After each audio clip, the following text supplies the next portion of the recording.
மரியாதைக்குரிய தேமுதிகவுடைய பொதுச் செயலாளர் அந்நியார் அவர்கள் மதுரையிலே விஜயம் செய்திருக்கிறார்கள்.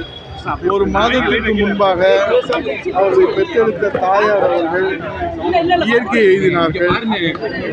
என்னுடைய தாயார் 2 மாதத்துக்கு முன்பாக இயற்கை எழுதிய போது குடும்பத்தில் உள்ள அனைவரிடத்திலும் அவர்கள் நலம் விசாரித்தார்கள், ஆறுதல் கூறினார்கள்.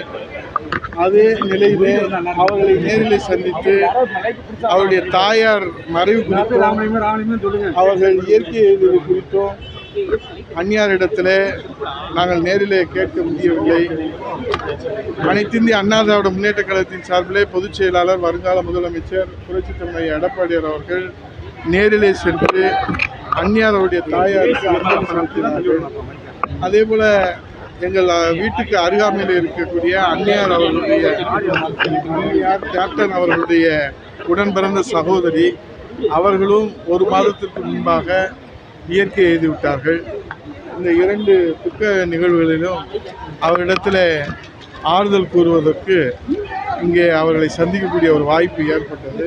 வீடு அருகாமையில் இருக்கிற காரணத்தினால அவரை நேரில் சந்தித்து அவருடைய தாயார் இருந்த துக்கத்தில் அவர்களுக்கு ஆறுதல்